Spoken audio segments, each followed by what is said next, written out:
Hey everyone, welcome to the show. What's Next Agents of Change? I'm producer Cindy Hodo and your host for today.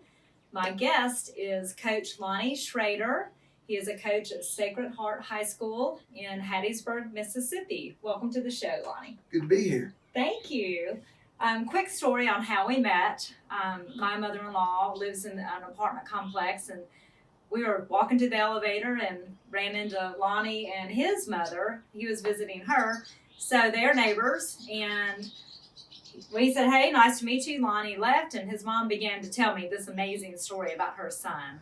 And I couldn't help but ask her if she thought he would want to be a guest on this show. Because this show, Lonnie, is about perseverance, blessings, people who have gone through tough times and have come out on the other side and are willing to share their story in a way to help others who are, have gone through, everybody's gone through tough times, Sure. right? Sure. We just all have our own story. So I appreciate you coming on and sharing a bit of your story. This is a story of perseverance, faith, sadness, love, all kinds of things. So it's almost like reading a book, I'm hoping, and I can't wait to hear it. As I was researching Lonnie, I kept having roadblocks, and I just felt led by God to let this just be a completely authentic interview. So here we go. All right, here we go. All right. So Lonnie, tell us a little bit about your upbringing. Your mom said y'all were a military family. Yes. What was that like? It was great. My dad was a fighter pilot in the Air Force, and we've lived, all over the place. We've lived far as south as Panama in Central America. We lived there for 4 years, and I graduated from high school in Alaska, and we lived in a bunch of places in between. It was a blessing, really. Being moving around a lot and being in the military, I moved around a lot. We weren't in the military, but it literally forced my siblings and I to be extroverts because you were the new kid on the block. Mm-hmm. How did you adjust as you moved to the different towns and as you were school age in particular? It was good for me because I played football and basketball, and so when I moved somewhere, I joined a team, and so I had a bunch of people that I knew, and so I guess I'm not an introvert, so it wasn't that hard. So wasn't as hard to it wasn't hard to get to know a lot of people. It was fun. Mm-hmm. It was fun. Mm-hmm. How many states have you lived in? I think we counted 9. 9. Yeah. So you graduated in Alaska, Mm-hmm. And then did you have plans for sports in college? What were your college plans after high school? Well, I had plans and I had dreams. All right, tell us a little bit about that. So my plan was that I was going to be in the military like my dad. I was going to be in the Army, and I had a scholarship, Mm-hmm. and that was my plan. I was going to be an officer. I was in ROTC. Excellent. And I was going to be an officer in the Army. My dream was I played football, and my dream was that I wanted to try to walk on and play football. I thought I had a little football left in me, and so I was in the best shape of my life, and yes. So that was my dream. I don't know if it had ever happened, but that was my dream. All right, to go and be a career military Mm-hmm. person, Mm-hmm. play some football in college. Where were you going to college? Where did you begin your college career? I actually started my college career in New Mexico because I told my mom a bunch of times, how did I end up? Because they were in Alaska. Right. I don't know why I didn't just stay and go to school in Alaska, but my mom and dad had a property in New Mexico, Mm-hmm. and so I got I didn't have to pay out of state, and so I went to school at Eastern New Mexico University for a year and a half. And had a lot of friends. I had a great time. Met a lot of wonderful people that I'm still friends with, and then I decided I didn't know if I would really want to keep doing college, and I went back to Alaska, and I got a job framing houses, making really good money.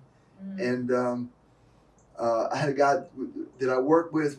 He was, older, and every day he'd say, "Why aren't you going back to school? Get your rear end back to school." And so I decided to come back. And a friend of mine that we were stationed with in a couple of places was going to school at PERC, at Gulf Coast Community College. He was playing baseball, and he was about to transfer to Southern, and he's a good friend. And I came down to Hattiesburg and just fell in love with it, and I decided that I want to go to school here too.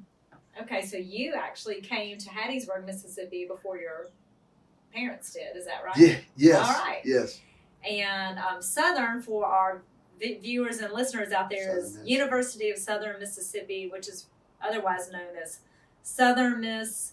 Y'all may know it like Brett Favre claimed to fame. He was a quarterback at Southern Miss back in the day, and still continues to support the community and everything here. I coached and also in coaching. You coached with Brett Favre. At Oak Grove, we coached together. You wound up coming to Southern Mississippi to college, and what were you majoring in? Well, I was in ROTC, and I was, I was majoring in athletic administration and coaching with a minor in biology. All right, awesome. And then tell us a little bit about your journey. Okay, so I came to Hattiesburg, and I'd been here for about 10 days, a week, 10 days, something like that. And I'd met a lot of people. And one of the people I met was a girl named Charlotte Pizarich. And she was beautiful. She was funny, sassy, just a fun person to be around. And we went to a birthday party for a friend the night before school started. And this was, if you've been on 4th Street, and you know where Pete Taylor Park is, on 4th Street in Hattiesburg, there's actually 4 apartments right next to Pete Taylor Park. And we were in the very last set of apartments, and we were just at a birthday party, and we decided I was going to walk Charlotte home. It was late, and I was going to walk Charlotte home. And at the time, 4th Street was just a 2-lane road. Okay. Now it's 5 lanes, right?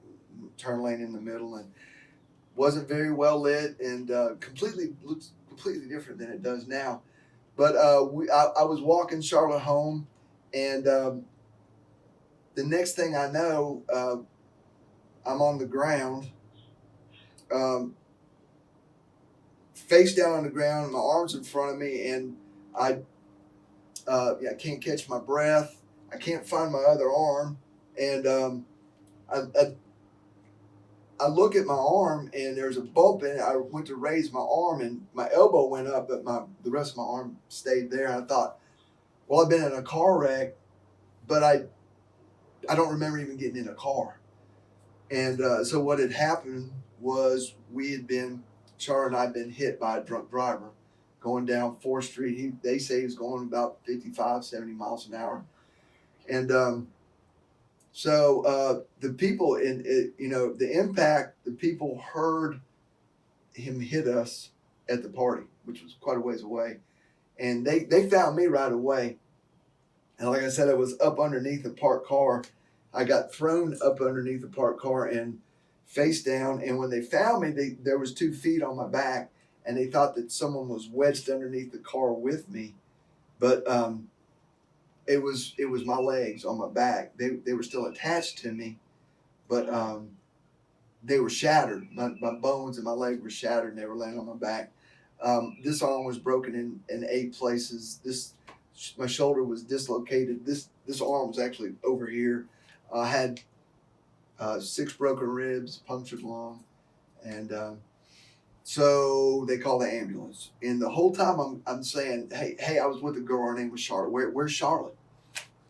Nobody said anything. Nobody knew. I don't know. And so they come, they get me, they put me in the ambulance and take me to Forest General.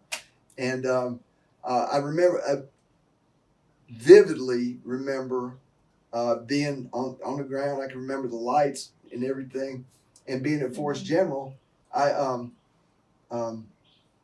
the one thing I remember about Forest General is the doctor got up on the table. I'm laying on the table. He got up on the table and put his foot in my armpit and walked my arm back into place. He just said, just relax the right side of your body. And I relaxed and went poop, and my arm got back in place. And I kept asking people, where's Charlotte? What happened? What happened to Charlotte? Sweet, beautiful Charlotte. And nobody said anything. So I'm going in and out of surgery, and in the meantime, my mom and dad, who were stationed in Lawton, Oklahoma, at the time, which is about 12 hours away. Okay. And they get the call that every parent dreads. Yes. You know. I've got one of those calls. Yeah. Twice, actually.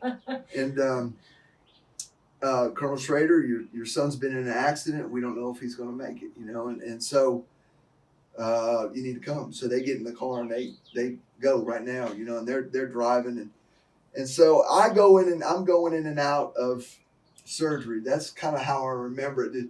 Waking up and there's people there, and I'm going, hey, I was with a girl. Her name was Charlotte. No one would say anything. In and out of surgery, and then the next thing I know, I wake up, and my dad's walking in the room, and I said, Dad, there was a girl with me. Her name was Charlotte. He said, son, she's dead, and she was hit, hurt, and they found her body. Well, what happened is he hit us, and he just kept going. Her body was at the entrance to Reed Green Coliseum. It's quite a ways down, and he went down 4th Street, turned around, and came back, and found Charlotte. He didn't know about me until later on, and he freaked out. And he was out on the intramural fields. That's where they found her. Who found her? Who found Charlotte? Oh, the guy that hit us. Oh. He turned around and came back and found Charlotte. Oh, okay. He didn't know about me until later on. Okay. And so I'm I started hating this guy, and so here I am 4 days after the accident. 4 days after the accident, I get gangrene in my left leg, and they have to amputate my left leg 3 inches below the knee. And they thought they were going to save my right leg. And 7 days after I lost my left leg, I lost my right leg. Everything just broke down. And I lost my right leg 7 inches below the knee. And so I get out of, finally, after a couple weeks, I get out of intensive care. They take me to my room, and laying on my bed in my room is my honorable discharge from the Army in a manila envelope. So here I am laying in bed, and my legs are gone. My plans are gone. My dreams are gone. Your dream is gone. And most of all, Charlotte's gone. And I found myself, really struggling with this hate that I had for this person. And so I didn't tell you, I've been raised in a Christian family, and I knew about the love of Jesus. I knew that he, while they're nailing him to the cross, he's asking God to forgive him. But I didn't want to forgive him. It felt right to hate him. It felt like he deserved my wrath. And so, I got this battle going on. I got a internal battle. Yeah, I got you're angry with this man. Right. I got a physical battle. My Physical body. battle, mental battle, and spiritual battle all going on at the same time. And you are 18, 19? I was 19. I guess I was 19. Maybe I just turned 20. I think I just turned 20. 20-ish, something like that. And that very young still. And yes. Of course, just in college. And yes. Yes. So you have this battle going on, and you were very angry at this man Mm-hmm. who hit y'all, killed Charlotte.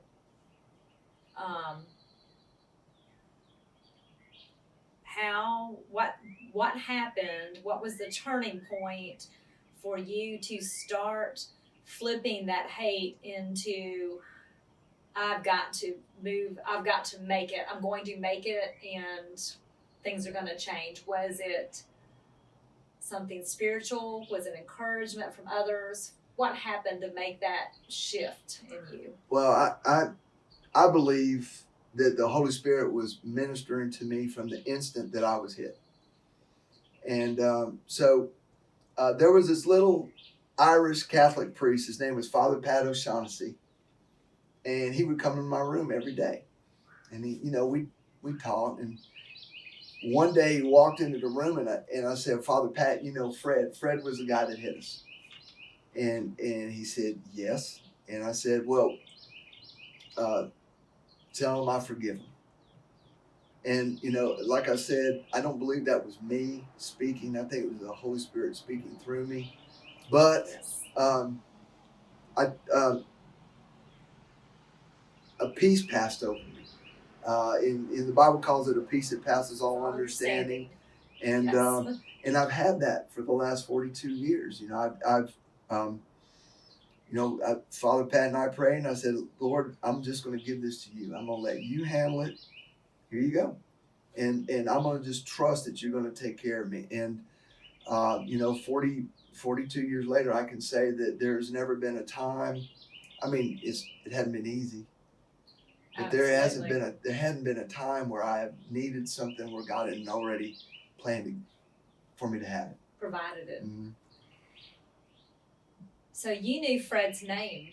Oh yeah. Did you meet Fred? Yeah. Okay. Yeah. That was terrible. That was terrible. I can't imagine the remorse and all of that this man Fred was feeling. Was he around your age, or what was that like? Interesting. Kind of the ironic thing was that he played football at Southern. Okay. And he was I tell kids, because I teach kids, and I tell them the stories that he could have been anybody sitting in his classroom. He made a bad mistake. He made a bad mistake and ended Charlotte's life, changed my life forever, but it changed his life forever too. Yes. And it changed Charlotte's parents' life.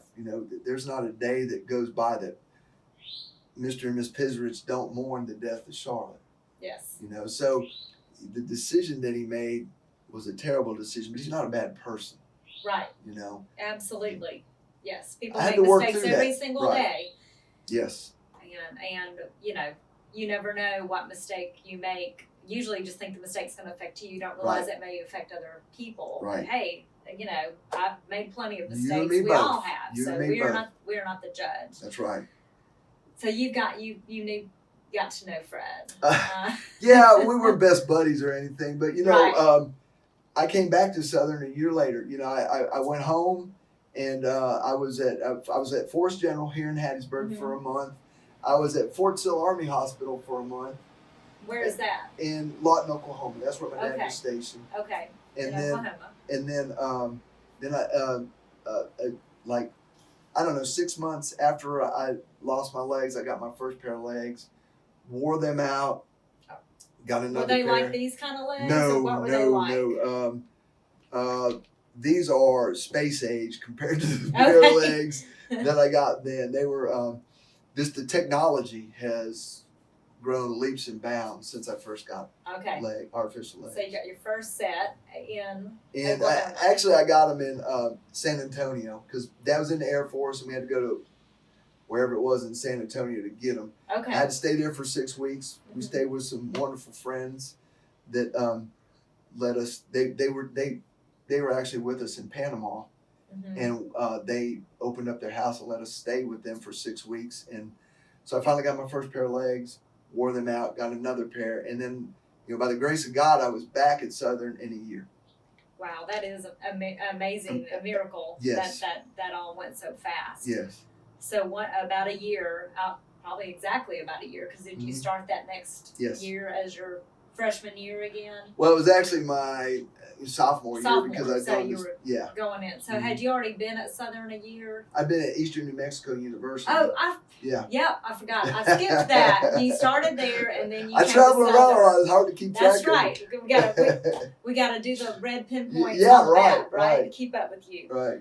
Okay, so you're coming into your sophomore year Mhm. now, and so what happened to your plans for your major? Because your major had been to go into the military and do that route. And What and shifted? yeah, I always when I was a little kid and learning how to walk, I kept falling and knocking my head on stuff, and mom had to keep taking me to the doctor and get stitches. And the doctor told my mom, put a football helmet on it, and I've loved football ever since. I've just loved football, and I always wanted to be a part of it and be around it. And I knew that I wasn't, before I lost my leg, I wasn't good enough to make a career out of playing football, but I could be around it, and I love coaching football. I love being around the kids, and God has blessed me to where I can still do that, and I mean, how many bilateral below the knee amputee football coaches do you know? One, that would be you. And look, I'm telling you, it's just the grace of God that I've been able to do that. I coached football for 32 years. I was a defensive coordinator at Petal for 9 years. I was a head coach at Petal for 9 years, offensive line coach at Oak Grove for 7 years, Sacred Heart head coach. So I've been able to do it and do what I love. He gives me the just the strength to be able to do it.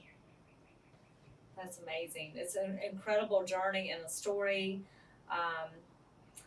The forgiveness you were able to forgive and actually have that peace that passes all understanding. And until you've experienced it, I mean, we've heard about it. I've experienced it. Lonnie has experienced it. It's when you have it, you got it, and you go, now I know what that means. Yeah. It's like, Yeah. oh, that's what that means. Yeah. Because you don't even understand how you're at peace, like when you should be so mad or angry or whatever. And it is a gift of the Holy Spirit. Yes. It truly is. Yes. Now, you met another love of your life. Yes. So tell us a little bit about that, how that happened. I didn't. After I came back to Southern, I met Missy. Her name was Missy Loafman at the time, and we had a group of friends, Mm-hmm. and we did a lot of things together, and we were just friends for a long time, and after a while we started dating, and then we got married. Friendship into courtship into marriage. Right. How long have you and Missy been married? 35 years. Congratulations. Yes, 35 years. We have 4 children. Yes. Adam is the oldest, and then Kate, and then Sarah and Molly. And we have 4 grandchildren. Adam has 3. Avery, Griffin, and Madeline. Madeline's the oldest. And then Kate has a little boy.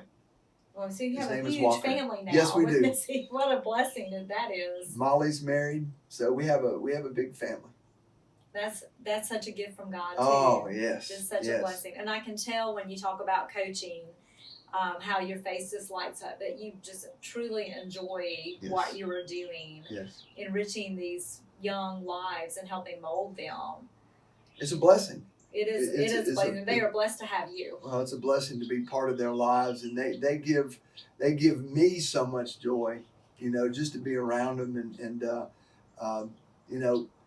the best part is when I have a kid come back and this is my son. That happens all the time now that I've been doing this for a long time. A kid that somebody that I coached years ago will come back and introduce me to his son. Their son. That is so cool. In fact, I met last night. I was at the oil exchange, and the guy that came up to my window, he said he got my credit card. And he said, "Oh, you're Coach Schrader. You coach my dad." You know, so that happens all the time now. So that's pretty cool. A legend in the I know about Hattiesburg legend, area, coaching legend.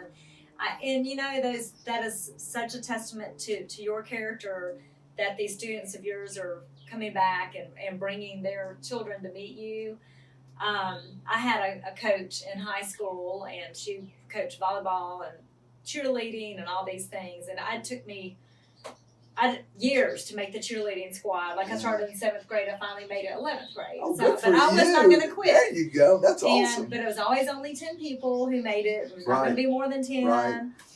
And my coach, Maddie Shepard, who's still to this day, I consider her a mentor of mine, one of my very first mentors. Some of the parents wanted her to equalize the squad based on ethnicity. And she is an African American, and she told everybody, I don't care if you're black, green, purple, red, yellow, orange, if you're not good, if you don't have the skills, you're not going to make the squad. And everybody's like, yes, ma'am, Coach Shepard. And I thought that was, that's just something that instilled in me, because she saw people as people, not as color and not as a race. And that really stuck with me my whole life, and I was raised that way as well with my parents. And I think because we did move a lot and lived in different areas, that was just something that I was used to, but I didn't realize that other people weren't used to the red and yellow, black and white. Everybody's precious in God's sight. That's right. Because we all come from God's love. The same place. So I know that you are truly changing lives of people you don't even have a clue. And I hope that this interview will encourage some viewers, maybe give them some insight, possibly on, it could be just perseverance, it could be forgiveness, it could be just moving on and taking that first step into the future, even if they don't have a clue what that future holds. Right. And speaking of that, what did your first step feel like when you first got your legs? I remember it very vividly. It was at whatever the name of the hospital was in San Antonio. But the good part about that for me was that I was there with a lot of veterans. And so you don't have to look far to realize that there's people that are worse off than you. And I saw that, and they inspired me, because there were people that were a lot worse off than I was. But just to be able to get up and move around and come home, get my life back to normal was amazing. It was never forget it. And you got that inspiration from watching the other vets. Yeah. Like, hey, they're way worse than me. I can do this. Yes. They can do it, I can do it. That's right. And that's just so much encouragement. So in wrapping up and closing, Lonnie, if you have one or two things you want to leave with the audience, is there anything on your heart that you would just like to share with them, as far as just any key points to leave with? I believe that that God uses our weaknesses to show other people His power and glory. And my strength is perfected in weakness, because my power is shown through my your weakness. And so I think God uses us. He puts us in places so He takes our weaknesses, if we allow Him to use those weaknesses to show other people what He can do. And I've been blessed to be able to do that. And and I didn't do anything special other than just trusted in God, and he did the rest. Trust in God, and I showed up every day. How God can turn your weakness into a strength, and utilize that. I think that's fabulous. Thank you for being on the show. My pleasure. And that's a wrap. Great meeting you and having this conversation. Yes, I enjoyed it. Appreciate it.